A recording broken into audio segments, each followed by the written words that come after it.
Sejak at least mungkin boleh ya.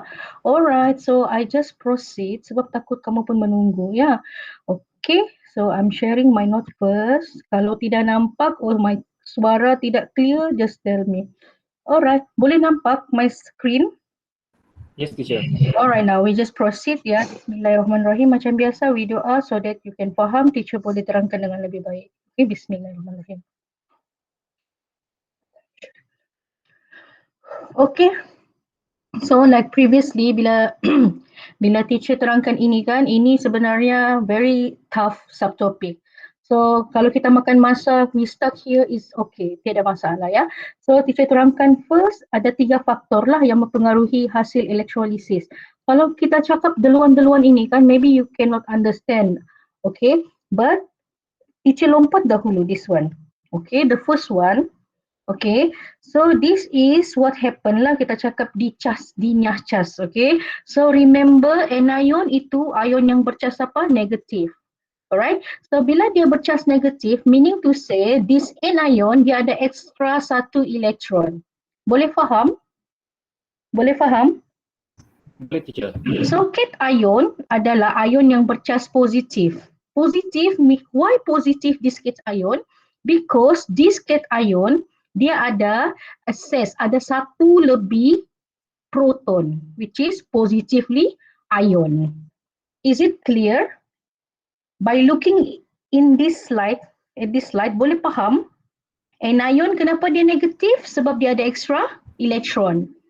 Cation kenapa positif? Sebab dia ada extra proton. Is it clear? Kalau di sini ada 3 proton, 2 elektron. Kalau di sini 2 proton, 3 elektron. So, ada lebihan 1 elektron di sini. Kalau cation ada lebihan 1 proton. Is it clear? Boleh faham sampai sini? Boleh, teacher. Alright now. So that now kita tahu this elektron sahaja yang boleh move, boleh bergerak. Remember the structure of an atom. Elektron terletak di luar, outer of the nucleus. So hanya elektron yang boleh moving around, dia boleh bergerak. So this electron definitely dia akan bergerak. Dia bergerak pergi mana? From anode to cathode. So elektron ni, you just imagine ya, dia bergerak, dia go to the cathode and pass. Okay, dia pass the electron ni, dia akan pergi masuk here. Now what happened to the cation class? Cation dia will accept, terima. Anion dia akan dermakan this electron. I mean dermakan, when we talk about derma means release. Dia akan lepaskan elektron yang lebih ni. And then this electron will move from anode, cathode, go to cation. So what happened? Cation will accept, terima this electron. Now tell me, bagi tahu cikgu, sekarang elektron sudah ditambah di sini. Is it any extra positive ion? Kalau No, ada teacher. no. So it's become neutral. Bilangan proton equal to bilangan elektron. Boleh faham? Boleh faham sampai sini? Yes, teacher. Alright. So the rest I hope you faham siapa yang ada lagi sini ni. Okay. So bolehkah you respond? Is it clear from the penerangan penjelasan here? Hello, is it clear? Yes, teacher. Right now. Yes. So this again I repeat this one. This extra electron yang anion ada ya, it will goes to cathode. Okay, moving to cathode, and at the cathode, this cation will accept. Cation akan terima. Okay, so in the simply way we can say anion derma elektron, cation terima elektron. Is it clear, class? Can I move to the next slide? Alright. Yes, teacher. Sekarang this one teacher tinggalkan dahulu supaya kita faham this one. Okay, now I move to the first factor. Okay, kedudukan ion dalam siri elektrokimia. Now we introduce you electrochemical series ya, siri elektrokimia. This one what to do, you need to hafal. Bukan semua kena hafal, ada 2 benda yang kamu kena hafal. Now, we are looking to the cation, siri of cation. Semakin ke bawah, semakin elektropositif. Semakin elektropositif. So kalau anion semakin ke bawah semakin elektronegatif. In other words, cikgu boleh cakap, teacher boleh cakap, semakin di bawah sama ada cation atau anion, dia semakin mudah dinyahcas. What is nyahcas? Meaning to say, we choose it to be selected untuk menerima atau melepaskan elektron. Agak sukar, but now look at here class. Okay, kalau cation, kita akan hafal hydrogen now. Hanya dua sahaja cation yang berada di bawah hidrogen, which is copper, cuprum dan argentum. Okay, kalau anion, no way to go, asalkan ada OH, dia akan terpilih. Okay, sekarang kita tengok sini. So the first one, untuk faktor yang pertama, which is kedudukan ion, hanya kita akan bincangkan bila elektrolisis kita dalam bentuk larutan. Okey, kalau teacher mau terangkan, sebab kita tidak belajar chemistry ya, cuma kita mesti terangkan supaya student boleh aware. Ada perbezaan di antara larutan dengan aqueous. Boleh dengar ke teacher cakap? Yes, teacher. So pernah kan buat sunquick tu? Okey, kalau larutan sunquick tu, kamu tahu tak sunquick ni? Yang macam Ribena tu. Yes, teacher.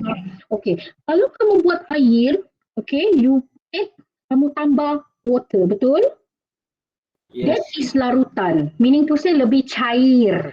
Tapi kalau we talk about aqueous, yang sunquick dalam botol tu, tiada air dicampur masa tu. It's very thick, pekat. Boleh faham? Yes. So we andaikan the larutan dengan aqueous are two different things yang kita boleh pecahkan dalam elektrolisis. Bila kita buat elektrolisis ada perkataan larutan, meaning to say now our electrolyte, okay, sudah betul-betul cair. Very cair, sangat cair. Why? Sebab sudah ada air. Meaning to say, ini electrolyte ya kelas. Dalam ini ada dua benda sudah. Air dan kuprum 2 sulfat. Is it clear? Boleh faham? Boleh faham di sini? Now, look at here class. Daripada kuprum 2 sulfat, kamu ada cation, anion. Remember yang depan cation, macam nama cikgu Amina will be cation, sulfat yang belakang will be anion. Alright? So, cation kita kuprum dan sulfat. It's done. Now, bila kita cakap pasal larutan, dia ada lagi benda. Ada dua lagi ion yang muncul. Yang pertama, cation hydrogen.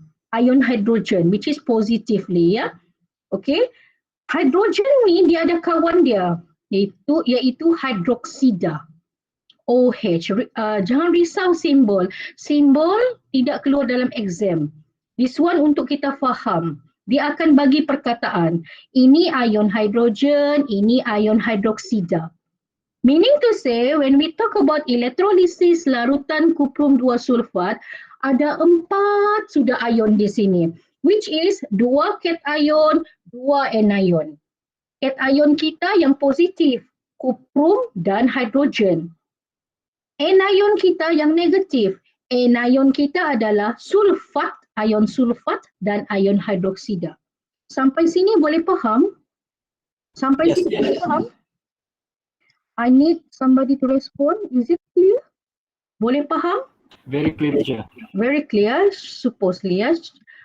Sekarang tengok pelan-pelan. Kalau teacher laju, kasih apa ya? This one yang kita kena discharge.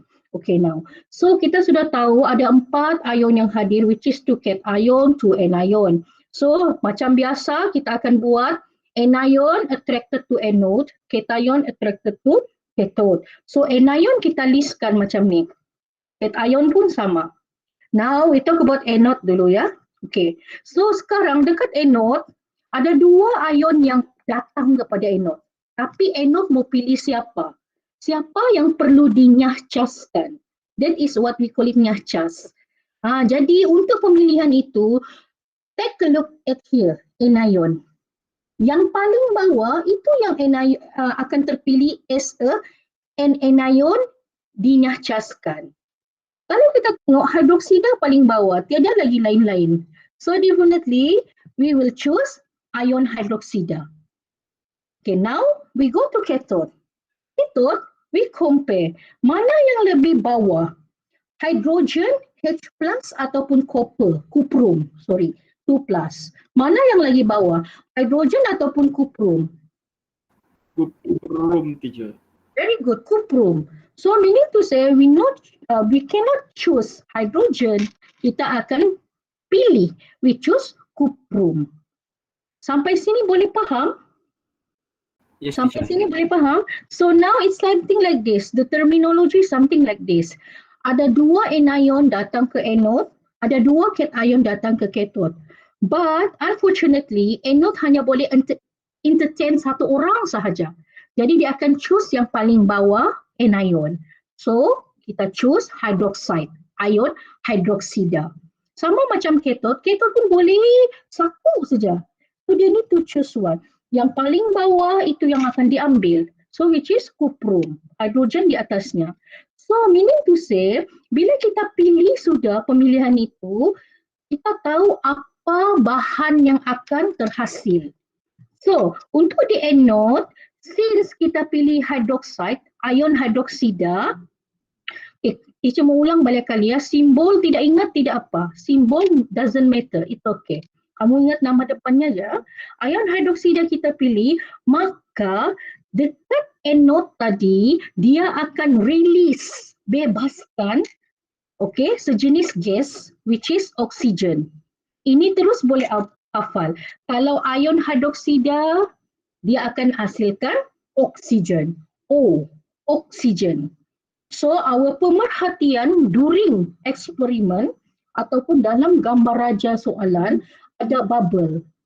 Anything yang ada bubble dalam air should be gases. Tapi nama gasnya adalah oxygen. Alright? Kita tidak boleh nampak oxygen tapi we know ia exist, present sebab ada bubbles. Okay, now go to cathode. Since kita choose cuprum, kita tidak akan dapat gas, tapi kita akan dapat pepejal kuprum terenap. Maksud terenap ni kan kelas, dia akan stay dekat cathode tu. Dia akan melekat dekat cathode, electrode tu. So kita punya pemerhatian during eksperimen ada warna brownish, pepejal brown. So kalau dalam exam dia tanya, apa itu pepejal brown?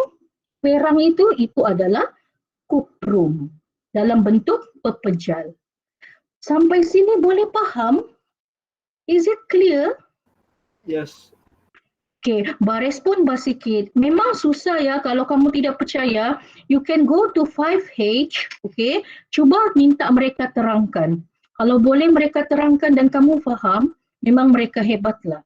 Memang di spot, memang susah. Sampai sini, is it okay? At least kita boleh nampak sikit-sikit. Is it okay? Respond please. Yes, teacher. Is it? Okay. Mari seterusnya. Now we go to the second, okay, sampel atau example untuk electrolysis larutan. Every time ada perkataan larutan, kita akan terus check kita punya kepala memang sudah ada ion hidrogen, ion hydroxide. Now untuk natrium sulfat, okay, macam cikgu cakap, teacher cakap, jangan risau the simbol lah, takut ada yang mengadu. Ada satu orang pelajar, your class ni 5A, teacher saya tidak faham sebab banyak huruf dia bilang. No need to worry about the symbol. Simbol tidak penting. Alright, so ion yang hadir untuk natrium sulfat ni, okay, ini salah ya. Sebenarnya tadi teacher mau kasih tanya kamu apa yang salah di sini. Tapi teacher tak cakap sudah. Alright, so ini salah ya. Actually ia adalah ion natrium. Okay, Na ya, natrium sulfat. Okay, hidrogen hydroxide.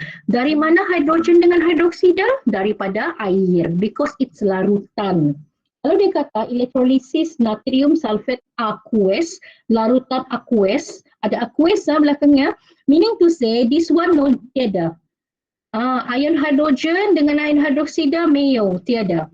Since di belakang ini tiada perkataan aqueous, meaning to say our larutan betul-betul cair, So, ada hidrogen dengan hidroksida. Now, kita kumpulkan siapa yang tertarik ke anode? Semua anion, sulfat dengan hidroksida. Siapa yang tertarik ke katot? Kuprum dan hidrogen. So we need to choose mana satu yang kita pilih. So look at the anion list. Electronegative paling bawah adalah hidroksida. So we choose ion hidroksida. Okay, how about cathode class? Tengok di bawah ni. Mana yang lebih tinggi? Lebih rendah lah, senang kita tengok kan. Hidrogen ke natrium? Anybody want to respond? Mana yang lebih rendah? Hidrogen ke natrium? Hello? Hello? Mana yang lebih rendah dia punya kedudukan? Semakin elektropositif, is it hydrogen atau natrium? Hydrogen. Hydrogen. So we choose hydrogen. So now, dia bukan mungkin akan berbeza hasil daripada this one. Okay, yang tadi tu kuprum 2 sulfat, we choose kuprum sebab kuprum di bawah hydrogen. Now, we choose hydrogen sebab hydrogen terletak di bawah. Natrium lagi atas. So, apa ion yang dipilih? For anode, kita nyahcaskan hydroxide. Anion mesti hydroxide kalau ada air. Kalau dekat cathode, kita pilih hydrogen sebab the location. Okay, sorry, bukan location, position di bawah ya. Okay, now hasil di anode macam tadi, asalkan kamu pilih hidroksida, ingat O di sini. So the product is oxygen. So kalau dalam exam dia cakap ada bubble, gelembung udara terhasil. Namakan gelembung udara tersebut. So dekat anode gelembung udara, siapa tu? Gas oksigen. Now we going to cathode. Cathode, since kita choose hydrogen, maka hasilnya adalah gas hydrogen. Okay, H. Dua gas saja yang mungkin terhasil di sini. Gas oksigen, hydrogen. So pemerhatian dia same goes to oksigen. Ada gelembung-gelembung udara. Sama saja. Jadi kalau dalam exam, dia punya tricky question like this. Dua-dua hasilkan gelembung udara, tapi berbeza. Dekat anode, since kita nyahcaskan hidroksida, so we choose ion hidroksida, jadi hasilnya oksigen. Dekat cathode, kita pilih hidrogen, so hasilnya gas hidrogen. Sampai sini boleh faham? Is it clear? Is it clear? Hello? Yes, teacher. Bolehkah teacher minta feedback? Adakah boleh faham? Ya teacher, boleh. Boleh. Annabelle, is it okay? Kalau dalam ini teacher belum stop presenting kalau dalam message ni boleh sikit-sikit. Christine boleh, yes. Arneta boleh. Jeben ada, hai Jeben. Yes, sikit-sikit. Actually kalau ini keluar, cikgu rasa ini ada keluar satu percubaan. Kertas percubaan sudah ada ya. Alright? So, kalau teacher minta scale daripada 0 hingga 10, berapa persen, bukan berapa persen, berapa yang kamu boleh faham? Is it more than 9 lah. Sikit lah. Boleh sikit-sikit? 6.55? 9 teacher, 9. 9? Oh sangatlah Peter.